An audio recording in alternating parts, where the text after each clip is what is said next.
લોકશાહીમાં એક સૌથી મોટા ગુણની આવશ્યકતા હોય છે.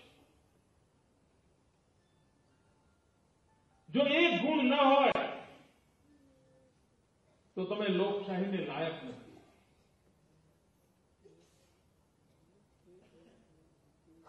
લોકશાહી તો જ બચાવી શકો જ્યારે તમે તમારા જીવનમાં એક ગુણને પચાવ્યો. અને એ જો ગુણ તમારામાં ન હોય તો તમને લોકશાહીની કોઈ પણ પ્રક્રિયામાં ભાગીદાર બનવાનો હક નથી, એનું નેતૃત્વ કરવાનો હક નથી. એ લોકશાહીનો પાયાનો ગુણ કયો છે?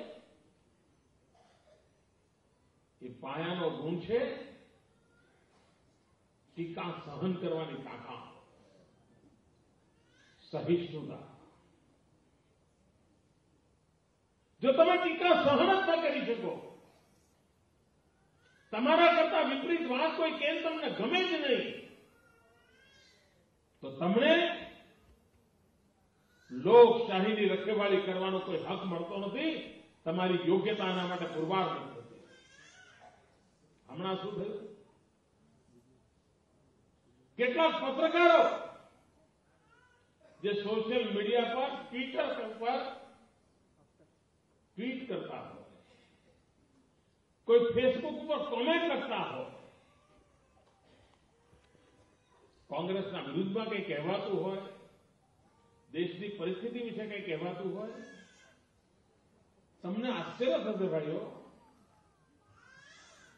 ભારત સરકારે આવા એકાઉન્ટ ઉપર પ્રતિબંધ મૂકી દીધો. એનો અર્થ એ થયો કે એક એસએમએસ એમાં તમારી ટીકા થઈ હોય તો એ સહન કરવાની પણ એમની તૈયારી નથી.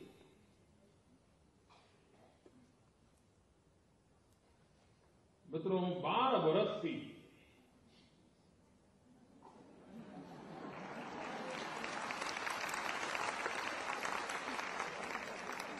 કોઈ હુમલો બાકી નથી, હુમલાનો કોઈ પ્રકાર બાકી નથી. જૂઠાણાઓની ભરમાર થઈ છે.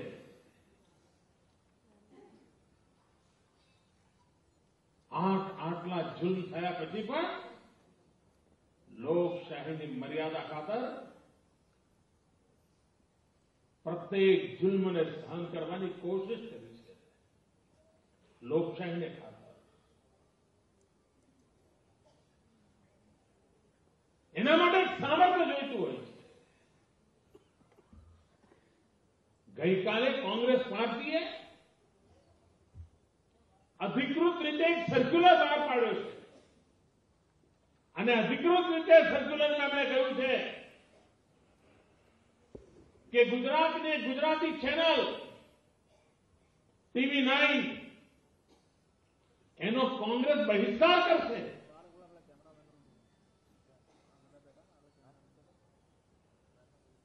કારણ શું? TV9 ચેનલનો ગુનો શું? કેટલીક બહેનો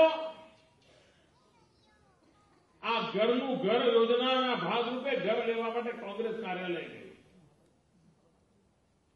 કોંગ્રેસ કાર્યાલય જઈને કહ્યું કે બતાવો ને જમીન ક્યાં છે, મકાન ક્યાં છે, ડિઝાઇન ક્યાં છે.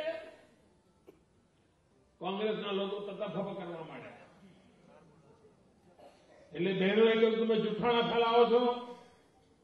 એટલે એમણે પેલા ફરિયાની હોળી કરી. એ હોળીનું દ્રશ્ય આ TV9 વાળે બતાવ્યું. એ એમનો ગુનો. જૂઠનો પર્દાફાશ થયો.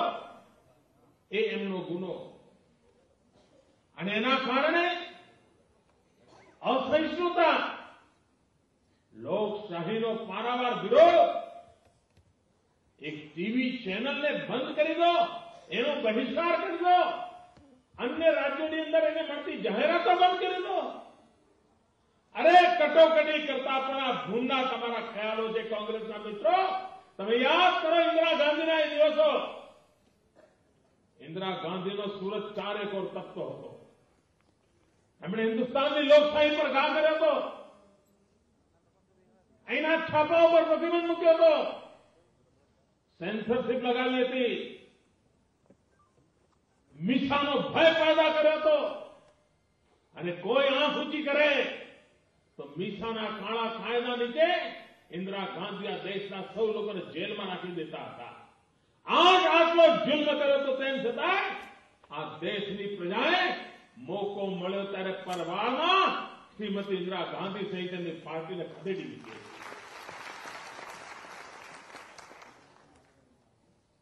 આ હિંમત તમારી અને તમારા મોડે લોકશાહી સોંપતી નથી. ઇલેક્શન કમિશનની જવાબદારી છે કે ભલે આચારસંહિતા જાહેર ન થઈ હોય, પરંતુ પ્રચાર માધ્યમોને આ પ્રકારે દબાવી દેવા માટેના દિલ્હીની સલ્તનતના પ્રતિનિધિઓ દ્વારા પ્રયત્ન થતા હોય તો ઇલેક્શન કમિશને સામે ચાલીને વચ્ચે આવવું જોઈએ અને આવા લોકોનો હિસાબ માંગવો જોઈએ. આપ કલ્પના કરી શકો છો આ ચૂંટણીમાં કેટલી ગંદકી ફેલાવવાની કોશિશ થવાની છે, કેટલો જુલ્મ કરવાની કોશિશ થવાની છે.